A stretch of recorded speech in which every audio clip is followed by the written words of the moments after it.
किस बात का? हनुमान जी को अभिमान था। रावण ने पूछा, ए बंदर तू कौन है? तो क्या बोला हनुमान जी ने, ए रावण, जाके बल लवलेश ते जितऊं चराचर झारी, तास दूत मैं उनका दूत हूं जिनकी पलक झपकने से सृष्टि का प्रलय हो सकता है। हनुमान जी से सीता मैया ने कहा, तू कौन है बच्चा?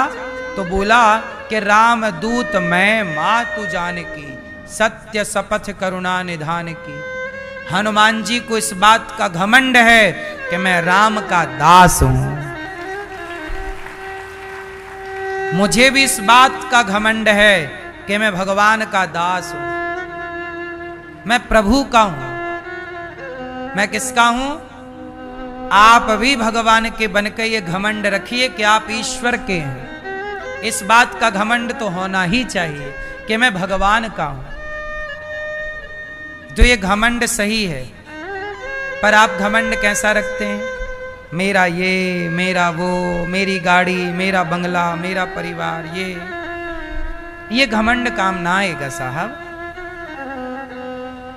गाड़ी बंगला का घमंड काम ना आएगा।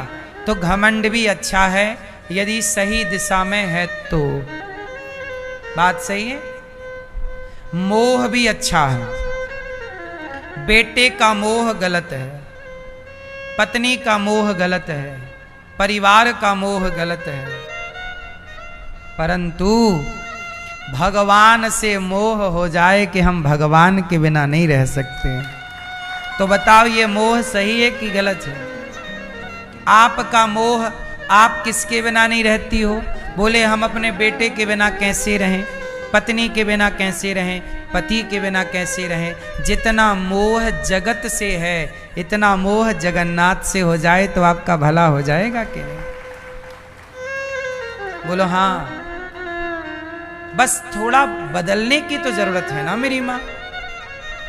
मीराबाई के पति मर गए, लोगों ने कहा मीरा रोती नहीं हो तुम, थोड़ा रो लो, पति मर गए तुम्हारे भोजराज।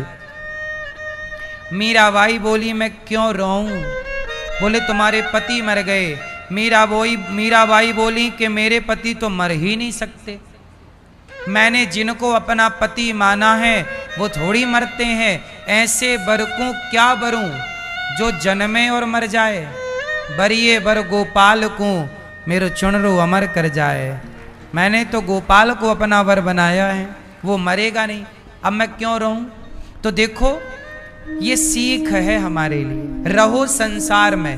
अच्छा एक बात बताओ, कमल का पुष्प पानी में रहते हुए भी पानी से दूर रहता है कि नहीं? पानी से चिपका है क्या?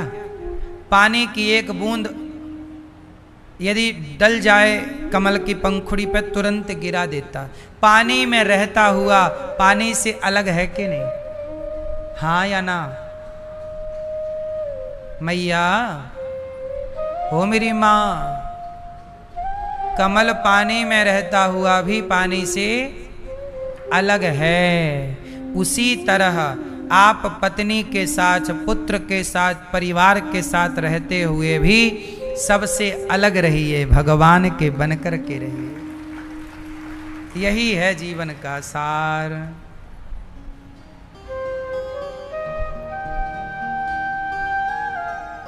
अभिमान जगत का क्या?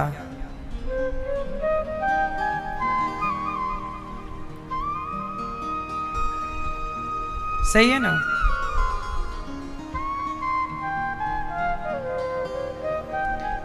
संसार में उलझना नहीं है।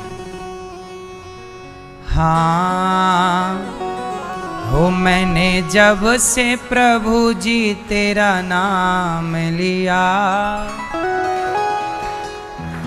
हो मैंने जब से गुरु जी तेरा नाम लिया, अभिमान दिखाना छोड़ दिया।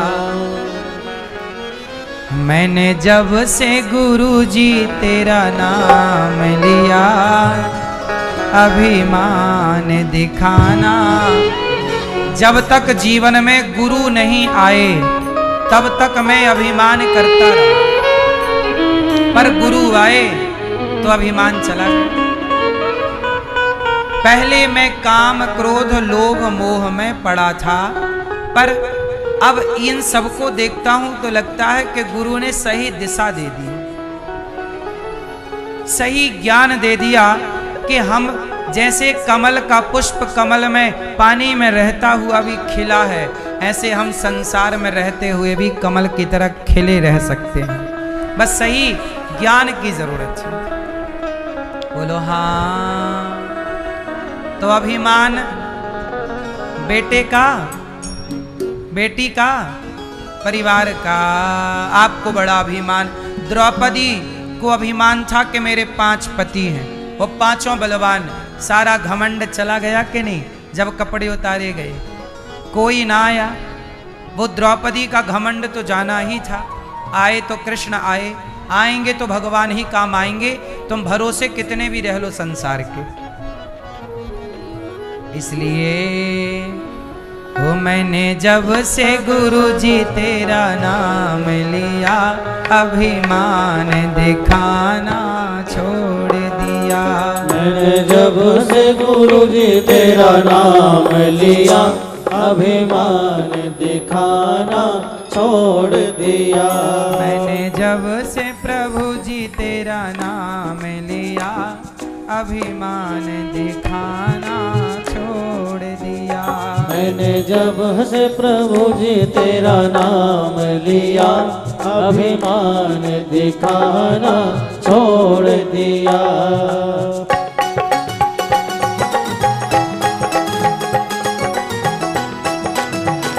जय जय हरि बोल।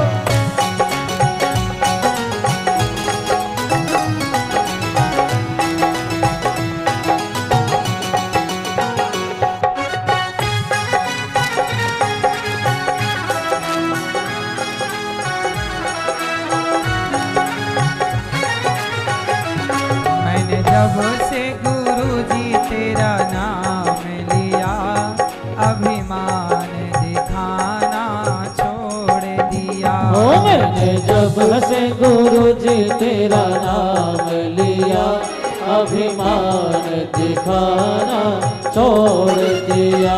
मैंने जब से हरि जी तेरा नाम लिया, अभिमान दिखाना छोड़ दिया। मैंने जब से हरि जी तेरा नाम लिया, अभिमान दिखाना छोड़ दिया।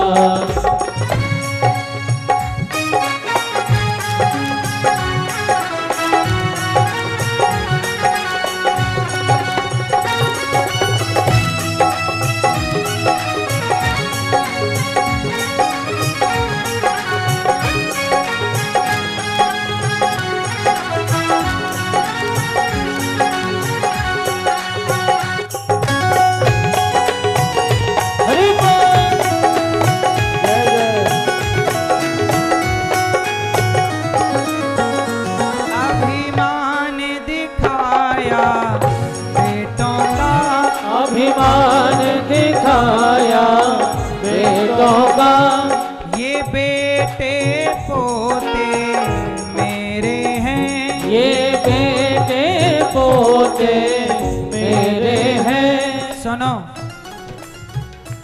अभिमान दिखाया बेटों का, ये बेटे पोते मेरे हैं। अभिमान दिखाया बेटों का, ये बेटे पोते मेरे हैं।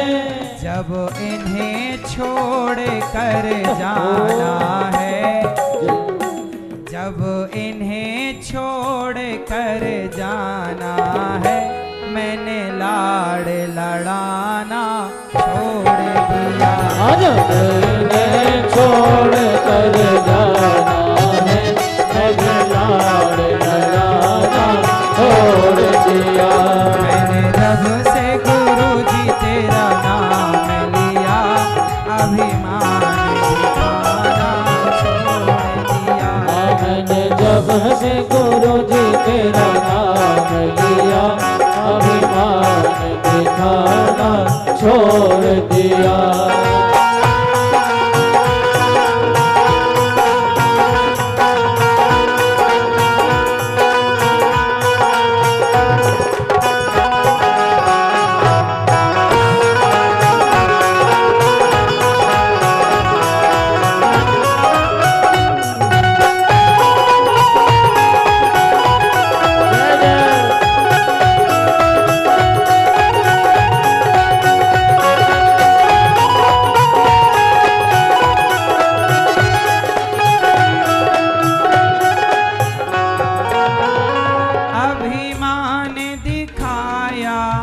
कोठी का ये कोठी बंगले मेरे हैं। अभिमान दिखाया कोठी का ये कोठी बंगले मेरे हैं। अभिमान दिखाया कोठी का ये कोठी बंगले मेरे हैं। अभिमान दिखाया कोठी का ये कोठी बंगले मेरे हैं। जब इन्हें छोड़ कर जाना है, जब इन्हें छोड़ कर जाना है, मैंने मोह लगाना छोड़ दिया। जब इन्हें छोड़ कर जाना है, मैंने मोह लगाना छोड़ दिया। मैंने जब से हरि जी तेरा नाम लिया, अभिमान दिखाना छोड़ दिया। मैंने जब से हरि जी तेरा नाम लिया, अभिमान दिखाना छोड़ दिया।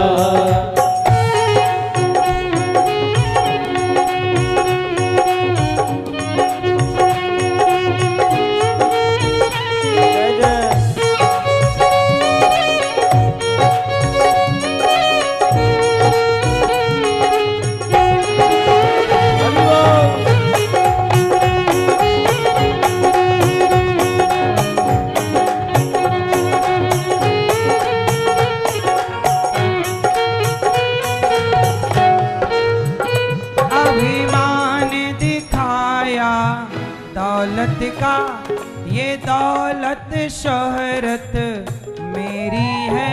अभिमान दिखाया दौलत का ये दौलत शोहरत मेरी है। अभिमान दिखाया दौलत का ये दौलत शोहरत मेरी है। अभिमान दिखाया दौलत का ये दौलत शोहरत मेरी है। जब हाथ पसारे जाना है, जब हाथ पसारे जाना है, मैंने इन्हें जोड़ना छोड़ दिया। जब हाथ पसारे जाना है, मैंने इन्हें जोड़ना छोड़ दिया। मैंने जब से गुरु जी तेरा नाम लिया, अभिमान दिखाना छोड़ दिया। मैंने जब से गुरु जी तेरा नाम लिया, अभिमान दिखाना छोड़ दिया।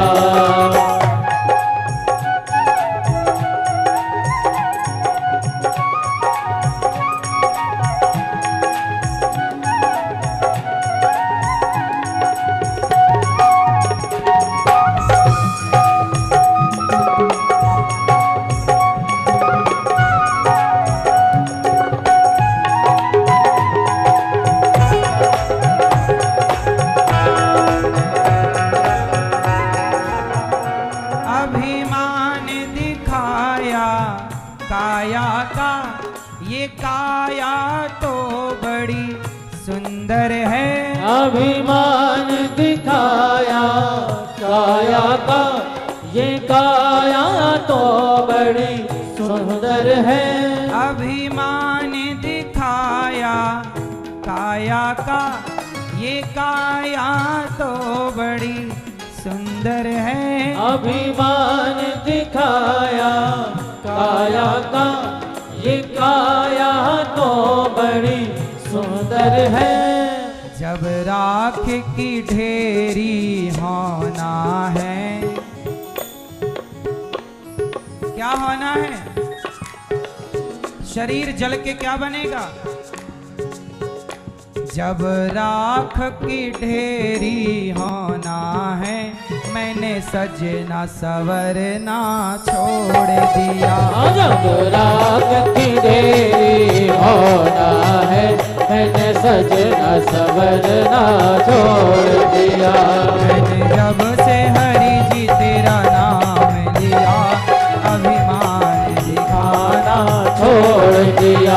मैंने जब से हरि जी तेरा नाम लिया, अभिमान दिखाना छोड़ दिया।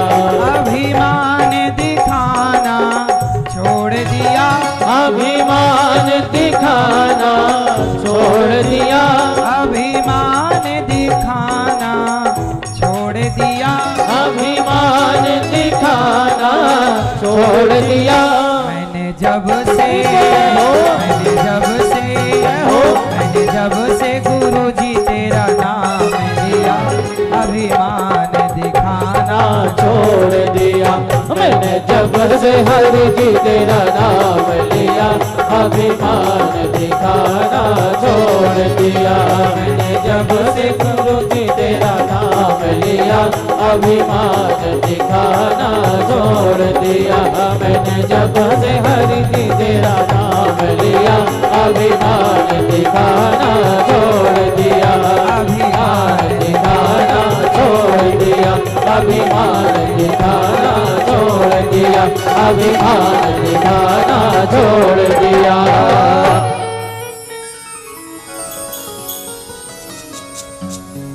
मैंने जब से प्रभु जी तेरा नाम लिया, अभिमान दिखाना छोड़ दिया।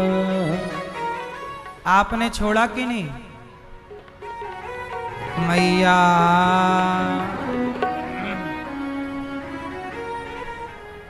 बैठ जाओ मेरी माँ।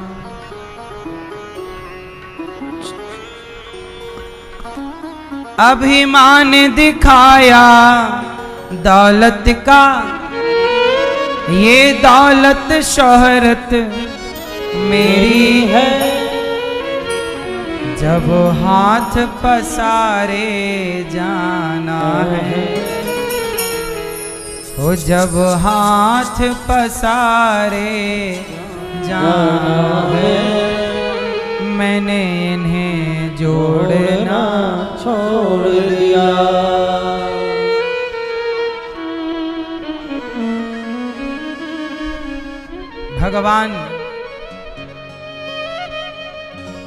भगवान का नाम सबसे उत्तम। भगवान के बनकर के रहो, बड़ा सुख पाओगे। भगवान सच्चिदानंद स्वरूप हैं, सतचित आनंद।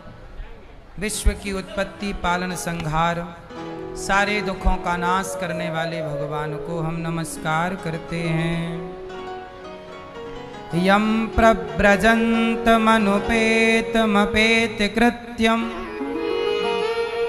द्वैपायनो विरह कातरया जुहाव। पुत्रेति तन्मयतया तरवो विनेदुस्, तं सर्वभूत हृदयं मुनिमानतोस्मि।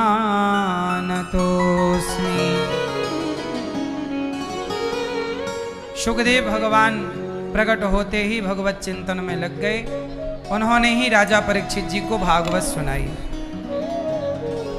88,000 ऋषि बैठे हैं। सूत जी आए, सबने प्रश्न किया, गुरुदेव कृष्ण प्राप्ति करम शाश्वत साधनम तद्वदाधुना।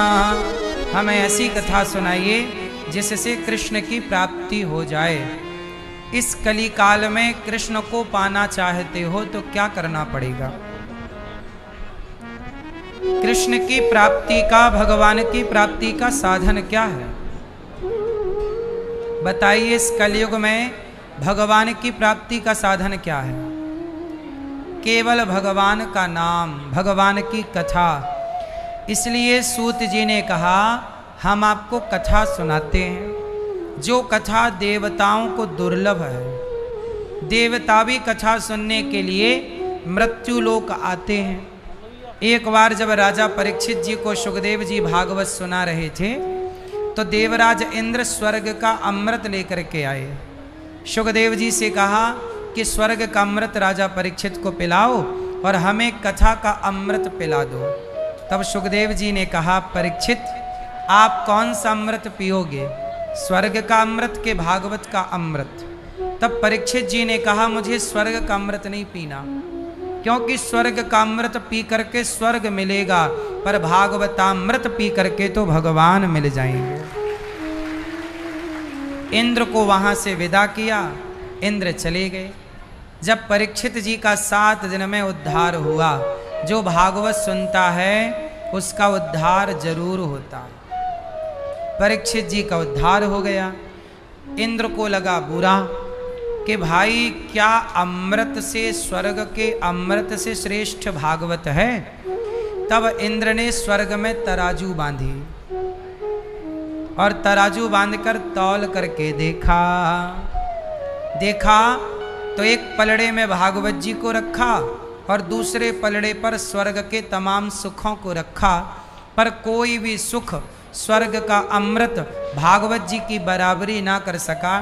तब इंद्र ने भागवत जी को प्रणाम किया, तब भागवत से भगवान प्रकट हो गए। इंद्र, ये भागवत कोई पोथी नहीं है, ये भगवान का स्वरूप है। भागवत का एक एक अक्षर, एक एक शब्द ब्रह्म है। कानों से जब आप कथा सुनते हो तो केवल कथा नहीं जाती, शब्दों में घुल करके भगवान पहुंचते हैं आपके भीतर। ईश्वर किस रूप में है? शब्द ब्रह्म, ईश्वर शब्द के रूप में है। ईश्वर किस रूप में है? शब्द रूप में। तब भगवान की कथा जब कानों से प्रविष्टः कर्ण रंध्रेना, जब कानों से कथा जाती है तो केवल कथा नहीं, कृष्ण ही प्रवेश करते हैं। इसलिए जो ज़्यादा कथा सुनते हैं उनके भीतर ज़्यादा प्रेम होता है। कथा ना सुने तो प्रेम ना होगा भगवान से। इसलिए कथा सुनने से प्रेम प्रकट होता है।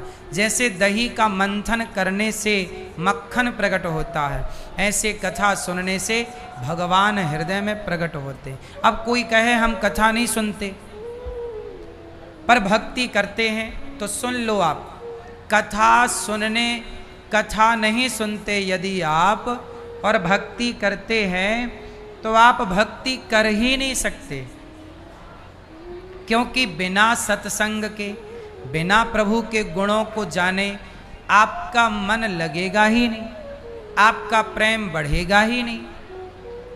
अच्छा एक बात बताओ, आपके बगल में हीरा पड़ा हो पर आप पारखी ना हो, तो क्या आप उस हीरे को हीरा समझेंगे? बोलो।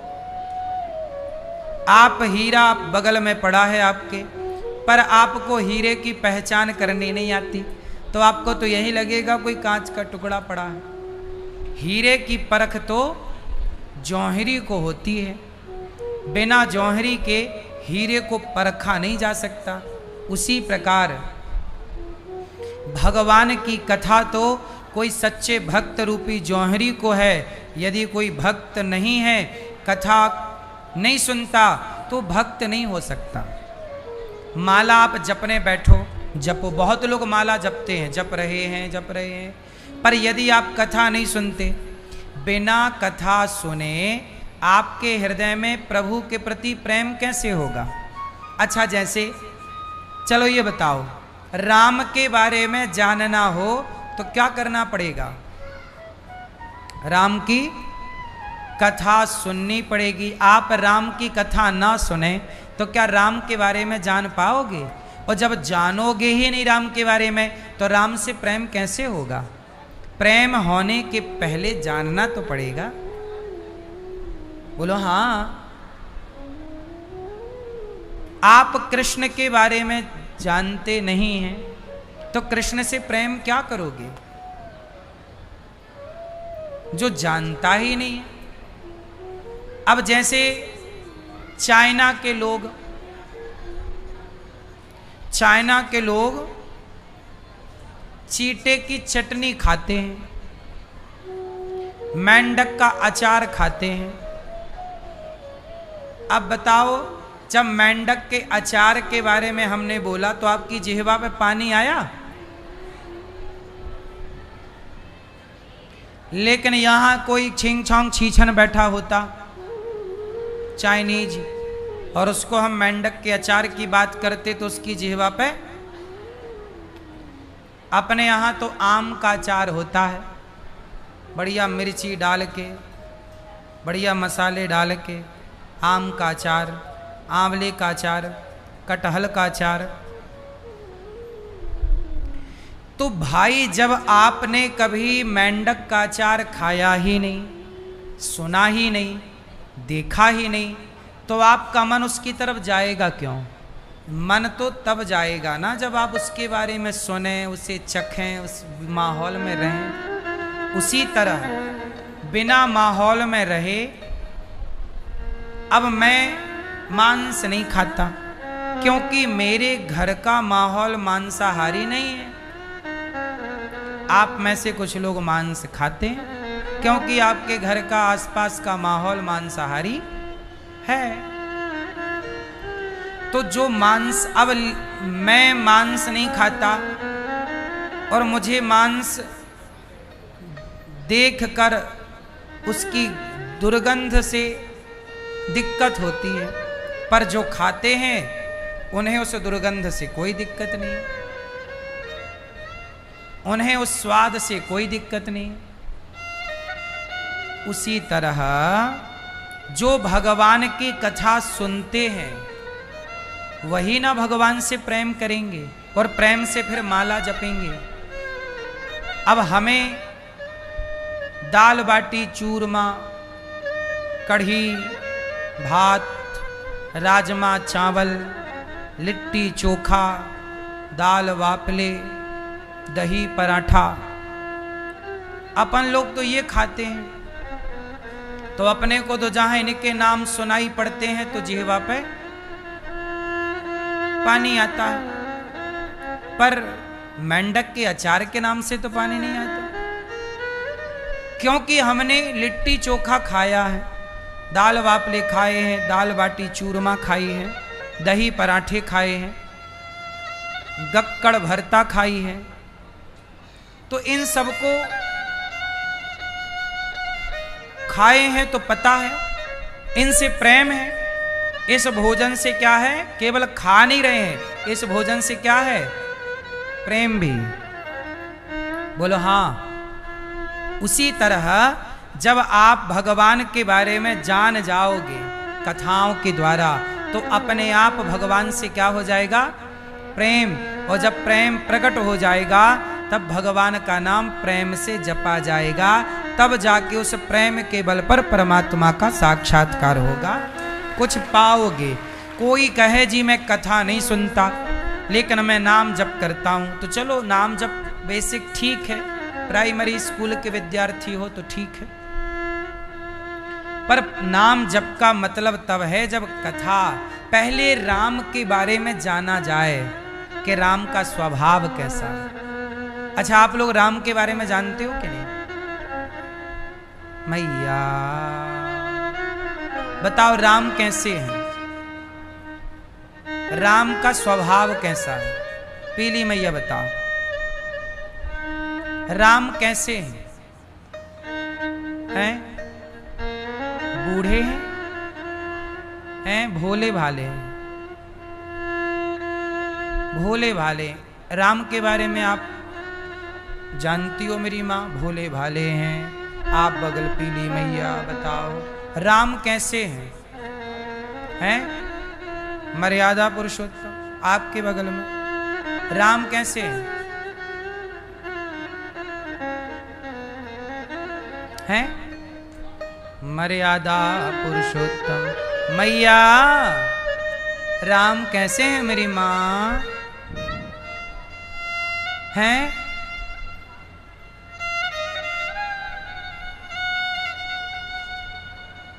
भैया बताओ राम कैसे हैं? हैं? हाँ, राम कैसे हैं? वैसे आप सबने बताया सही है, गलत किसी ने नहीं बताया। पर राम कैसे हैं?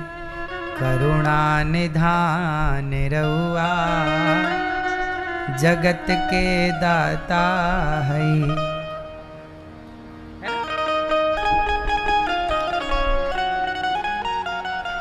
कैसे हैं राम?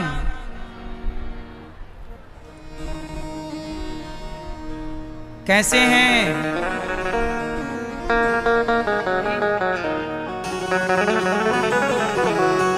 हाँ, राम कैसे हैं? सुनना, ये भजन बिहार में गाया जाता है। हमारे बिहार के भैया लोग बहन लोग इसको गाती हैं, बड़ा मार्मिक है, हमें बड़ा अच्छा लगता है। अभी आपके सामने हम आंसू नहीं ला सकते आंखों में, लेकिन जब हम इसे सुनते हैं तो हमारी आंखों में आंसू जरूर आते हैं। अभी हम रोएंगे तो आपको कथा कैसे सुनाएंगे? अकेले में रोने अच्छा। करुणा निधान रहुआ जगत के दाता है। ये करुणा निधान है। रहुआ का मतलब होता है बिहार में आप। रहुआ मतलब रहुआ आवा, तनिक आवा, रहुआ आवा मतलब आप आइए। रहुआ आवा मतलब आप आइए। करुणा निधान रहुआ मतलब आप करुणा निधान है, करुणा से भरे हैं। इतनी करुणा है कि पत्थर की नारी तो पत्थर की थी, पर करुणा उस पत्थर की नारी पर की, पर पत्थर की नारी का उद्धार कर दिया मेरे राम ने। ये करुणा है।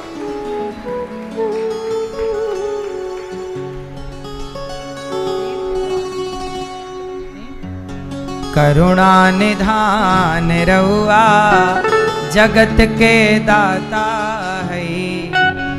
श्री भगवान रहुआ जगत के दाता है। तो गाओ मेरे संग। करुणा निधान रहुआ जगत के दाता है। करुणा निधान रहुआ जगत के दाता है। करुणा निधान रहुआ जगत के दाता है।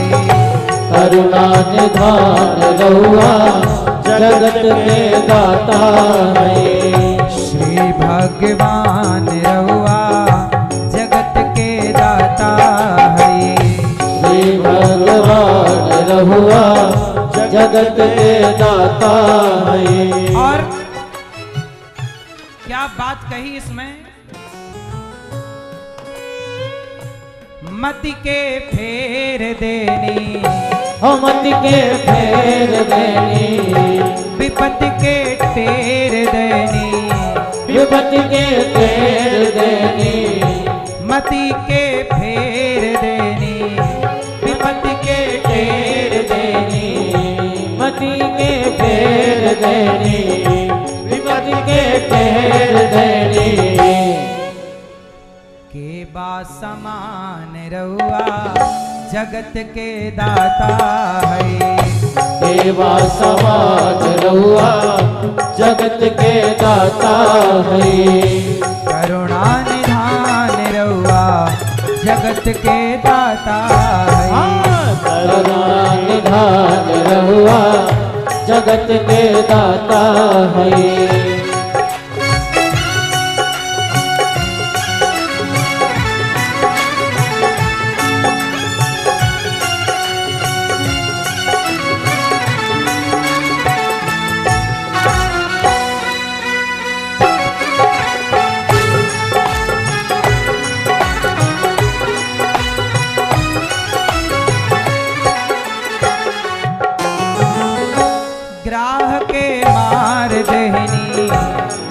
के मार दहनी।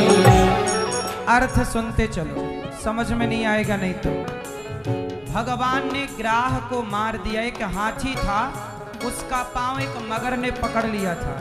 पर हाथी ने जब भगवान को पुकारा तो सोचिए, इंसानों की तो छोड़ दो, हाथी परमात्मा को पुकारता है तो उस हाथी की पुकार सुन लेता है मेरा भगवान। और ग्राह के मार दहनी, ग्राह के मार दहनी, गज के उबार लेहनी। गज के उबार लहनी। गज मतलब हाथी। ग्राह के मार देहनी, गज के उबार लेहनी। ग्राह के मार दहनी, गज के उबार लहनी। जाने जहान रहुआ जगत के दाता। जाने जहान रहुआ जगत के दाता है। करुणा निधान रहुआ जगत के दाता है। करुणा निधान रहुआ जगत के दाता है।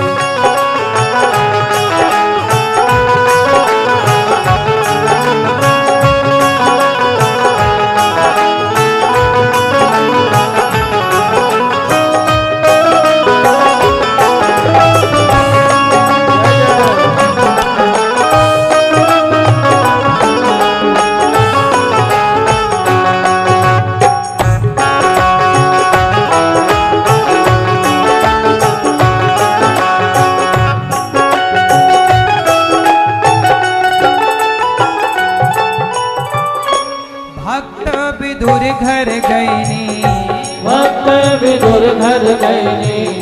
प्रेम से सगवे खैनी, प्रेम से सगवे खैनी। सुनो, भक्त विदुर घर गईनी। कहाँ गए राम, कहाँ गए कृष्ण? विदुर के घर। और क्या खाए? भक्त विदुर घर गईनी, प्रेम से सगवे खैनी। सगवे मतलब साग, सूखी साग। हाँ, भक्त विदुर घर गईनी, प्रेम से सगवे खैनी। भक्त विदुर घर गईनी, प्रेम से सगवे खैनी। छोड़ पकवान रहुआ, दुर्योधन के पकवान छोड़ के क्या खा रहे हैं? छोड़ पकवान रहुआ जगत के दाता। छोड़ पकवान रहुआ जगत के दाता।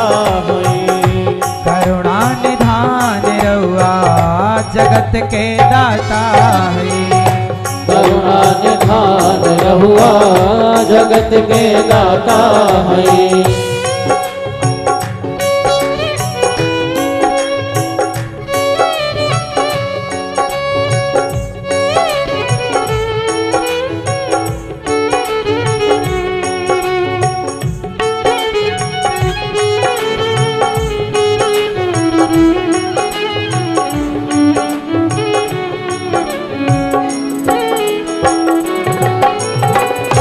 केवट से चरण धुबवनी, केवट से चरण धुबवनी। गीधपति ही ये लगवनी, गीधपति ही ये लगवनी। क्या करुणा है। केवट के घर जाते हैं और जाके दर्शन देते हैं। वो कहता है पांव धोऊंगा तो पांव धुलवाते हैं। जटायु तो जाति का पक्षी है, पर वो पक्षी जब मरा तो जैसे कि बेटा अपने बाप का संस्कार करता है, ऐसे राम ने जटायु जी का संस्कार किया। ऐसा स्वभाव है मेरे भगवान का। ऐसे स्वभाव के बारे में तो तब जानोगे ना जब राम की कथा सुनोगे। कथा सुनोगे ही नहीं तो राम के स्वभाव को जानोगे कैसे? और जब राम के स्वभाव को जानोगे नहीं तो आंखों में आंसू प्रेम से आएंगे कैसे? केवट से चरण धुबवनी, केवट से चरण धुबवनी।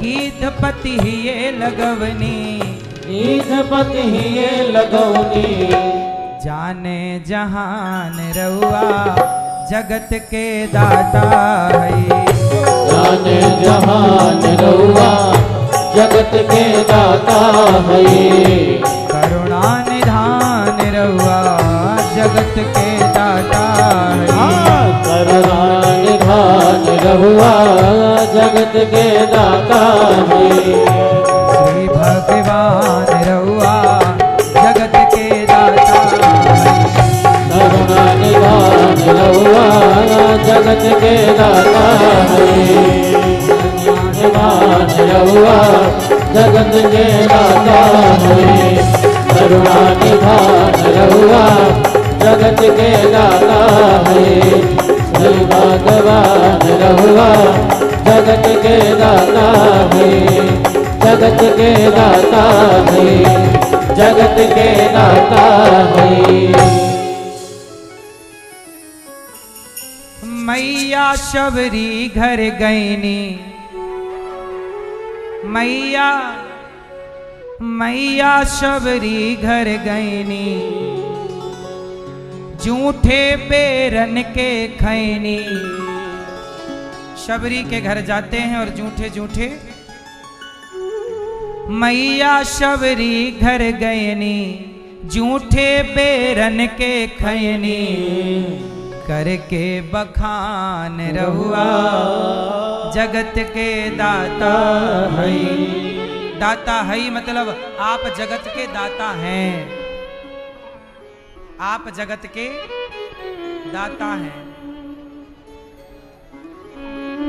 अब बताओ भगवान राम कैसे हैं करुणा से भरे हुए जिनके भीतर जटायु के लिए करुणा है केवट के लिए करुणा है शबरी के लिए करुणा है जहां विदुरानी के घर छिलकों का भोग लगा के दुर्योधन के 56 भोग त्यागते हैं। बताओ आज के जमाने में कोई इतना बड़ा आदमी हो जाए भगवान की तरह तो उसके भीतर सामान्य लोगों के लिए इतनी करुणा होगी। सुदामा जैसे लोग आए तो अपने नेत्रों के जल से चरण धोए कन्हैया। सुदामा की कथा जब सुनते हो तो कृष्ण के स्वभाव के बारे में पता चलता है कि भगवान का स्वभाव गरीबों के प्रति कैसा है। हम जैसे पापियों के प्रति भगवान क्या सोचते होंगे, हमारे बारे में भी तो कभी भगवान सोचते होंगे ना। हम रोज भगवान के बारे में सोचें तो कभी तो वो हमारे लिए सोचेंगे। हम उन्हें रोज याद करें। लक्ष्मी जी जब पांव दबाती हैं तो भगवान नारायण पड़े पड़े क्या करते हैं, अपने भक्तों की बातें करते हैं।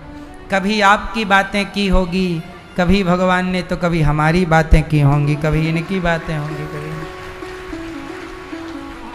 भगवान के पास भक्तों की बात करने के सिवा कोई काम थोड़ी है।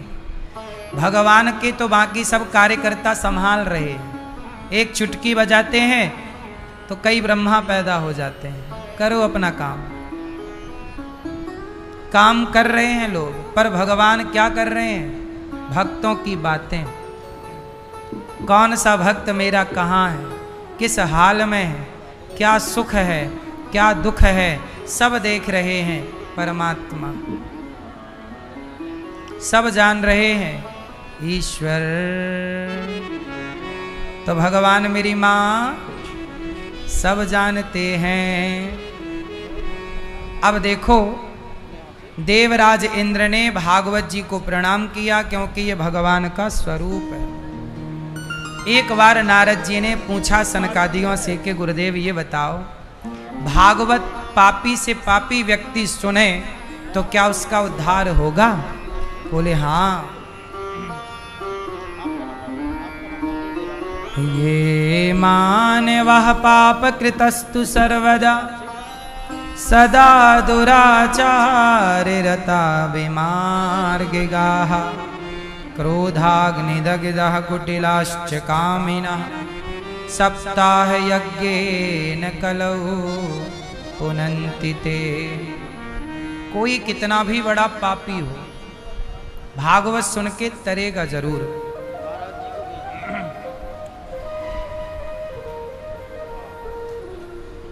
तो बताओ कोई तरा? बोले हाँ। एक आत्मदेव जी नाम के पंडित जी थे। आत्मदेवः पुरे तस्मिन् सर्ववेद विशारदा। आत्मदेव जी की पत्नी का नाम था धुंधली देवी। आत्मदेव जी एक संपन्न थे, घर में पैसा था, प्रतिष्ठा थी, पत्नी, सब कुछ था। पर आत्मदेव जी के घर में कमी क्या थी? पुत्र नहीं था। क्या नहीं था? मैया, ओ मेरी माँ, मैया जी, मैया सुई धागा लेके आई हो क्या? कुछ सिल रही है मैया। सुनो मेरी माँ, आत्मदेव जी के घर में सब कुछ था, एक चीज की कमी थी, पुत्र, बेटा नहीं था। बड़ी पूजा की, पाठ किया, नहीं मिला। तो आत्मदेव जी को बोध लगाना ही था, क्या करें। एक बात बताएं मैया, ईश्वर जो देते हैं उसे तो करो स्वीकार, और जो नहीं देते उसे भी करो स्वीकार कि चलो नहीं दिया, मतलब ईश्वर की कृपा है, मर्जी तो है ही। ईश्वर की कृपा के बिना कुछ होता नहीं है। हमें कुछ मिला है तो ये ईश्वर की कृपा है, और हमें नहीं मिला तो ये ईश्वर की, बोलो मेरी माँ, ये क्या है? ईश्वर की इच्छा है। लेकिन कुछ लोग क्या करते हैं कि ईश्वर की इच्छा को स्वीकार नहीं करते। जैसे किसी को बेटा नहीं मिलता तो नहीं मिला तो प्रसन्न रहो, अब नहीं मिलता तो लोग रोते हैं, बेटा बेटा कैसे भी हो। और ये क्या क्या तरकीब लगाते हैं लोग। बोले हमारा पेट में खराबी है तो हम दूसरे महिला के पेट में अपना बच्चा रखवा देंगे। ऐसा भी कोई प्रोसेस होता है ना, कि अपना बच्चा लोग दूसरे महिला के पेट में रखवाते हैं, फिर वो जब हो जाए तो ले लेते हैं, और वो उसके बदले में पैसा ले लेती है। अब सोचो, उसका तो धंधा है, उसने पेट को इंडिया गेट बना रखा है। आओ कोई भी बच्चा रख के चले जाओ। बोलो हाँ, उनके तो धंधे हैं। अब तुम्हें ऐसे में जब बेटा मिलेगा तो वो कैसा मिलेगा? जनसंख्या ही बढ़ानी है तो क्या देश की आबादी अभी कम है? ठीक ठीक तरीके से ईश्वर दें तो रखो, नहीं दें तो समझ लो कि ये ईश्वर की मर्जी है। ये क्या है ईश्वर की? बोलो, मर्जी। अब उदाहरण से देखो, ईश्वर की जो मर्जी है उसमें यदि आप खुश हैं तब तो आप खुश रहेंगे, और ईश्वर की मर्जी के खिलाफ आप गए तो फिर दुख सहने को तैयार रहिएगा। कठोर दुख आएगा, फिर ना रोइएगा। कुछ उदाहरण से मैं आपको समझाऊं, आपकी खोपड़ी में चला जाएगा। सुनो, उदाहरण देख लो माता कैकेयी का। अयोध्या का राजा किसे बनाया दशरथ जी ने? जोर से, राम को। प्रजा ने किसे स्वीकार किया? राम को। लेकिन कैकेयी ने राम को स्वीकार नहीं किया। कैकेयी बोलती है मेरा बेटा बनेगा। मतलब जब ईश्वर ने राम को बनाया है अयोध्या के लिए, और राजा और प्रजा चाह रहे हैं कि राम राजा बने, तुम क्यों टांग अड़ा रही हो? कैकेयी माँ ने क्या किया? अरे जो विधाता ने लिखा ही नहीं उसे तुम कैसे बदलोगे? तुम कितनी भी जिद कर लो, तुम्हारे भाग्य में क्या आएगा? दुख और आ जाएगा। बोलो हाँ। भाई, ईश्वर के विधान को स्वीकार क्यों नहीं करते? जब ईश्वर का विधान ये है कि राम राजा बनेंगे, पर कैकेयी बोली कि नहीं, मैं ईश्वर के विधान को नहीं मानती, मेरा बेटा राजा बनेगा, और पूरी टांग अड़ा के, और कैकेयी मां ने षड्यंत्र के तहत बदलाव किया, पर क्या बदल पाई?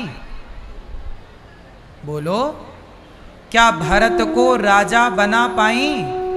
अरे राम राजा बन रहे थे, स्वीकार कर लेती तो आपका यश होता, लेकिन आपने प्रकृति के विधान को, ईश्वर के विधान को मैटना चाहा, आपने स्वीकार नहीं किया, तो क्या हुआ? आपका समाज में अपयश हो गया।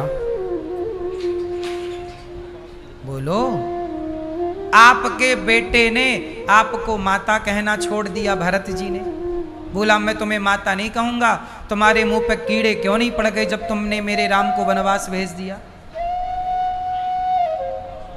उसके बाद किसने कैकेयी को स्वीकार किया है? वो तो राम ने फिर भी स्वीकार किया, लेकिन समाज में थू थू तो हो ही गई ना, अपयश तो हो गया। पति की मृत्यु हो गई दशरथ जी किसी चक्कर में, केवल इसलिए कि कैकेयी माता ने परमात्मा के विधान को स्वीकार, जोर से, आप लोग भी खुरापात करते हैं, जो परमात्मा तुम्हें नहीं देना चाह रहे हैं। अब जैसे तुम्हारा विवाह हुआ और विवाह के कुछ दिन बाद पति की मृत्यु हो गई किसी की, इसका मतलब है कि परमात्मा तुमसे ये कहना चाहता है कि अब तुम अपने मन को भगवान में लगाओ, तुम्हारे भाग्य में पति का सुख नहीं है। यदि होता तो वो आदमी मरता क्यों? अब आप मन को कहां लगाओ? ईश्वर पर। आप क्या करते हो?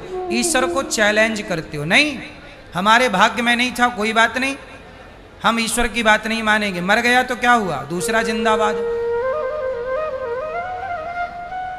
तो कोई दूसरे से वो इलू इलू कर लेती है, और जब दूसरे से इलू इलू हुआ तो अभी कितनी मैयाएं मेरे पास आ गई, गुरुजी हम बहुत परेशान हैं, हमारा 2 बार तलाक हो गया, तीसरे की तैयारी है।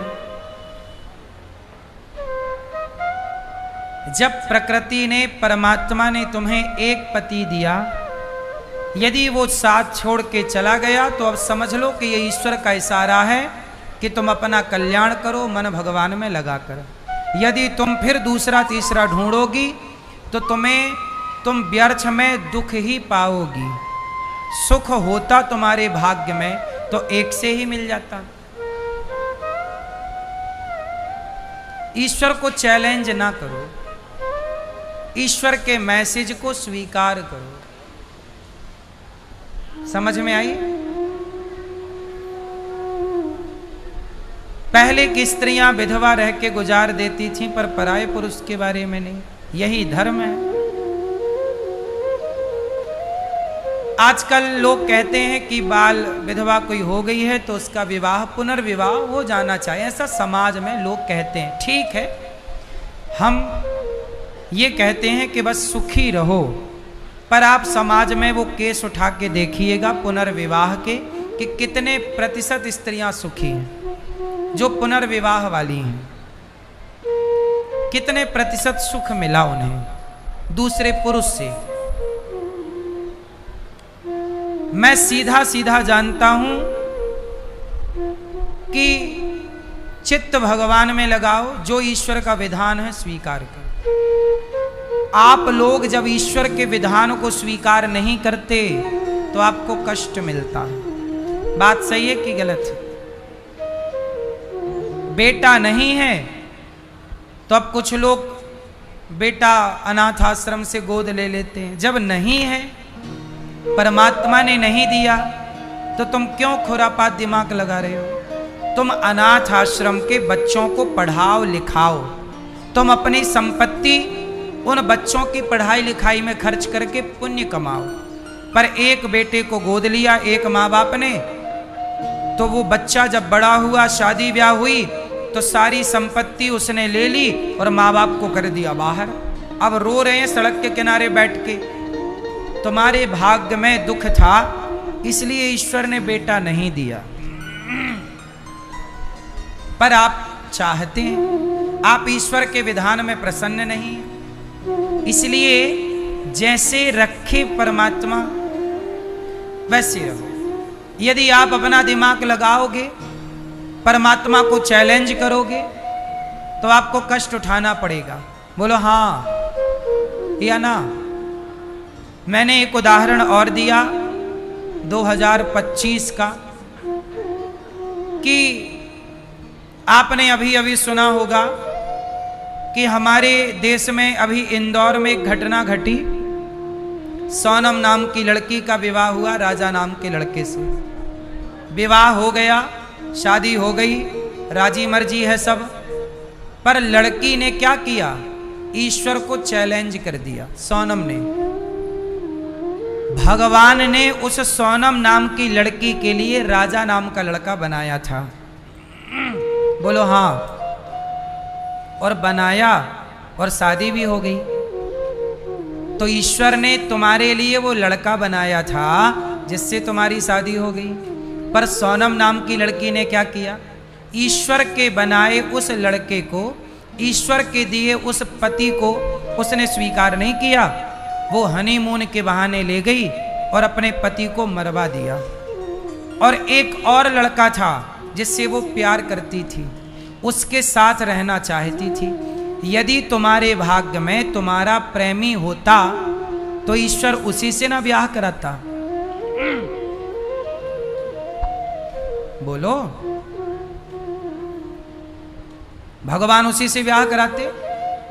लेकिन परमात्मा ने आपके लिए राजा नाम का लड़का चुना।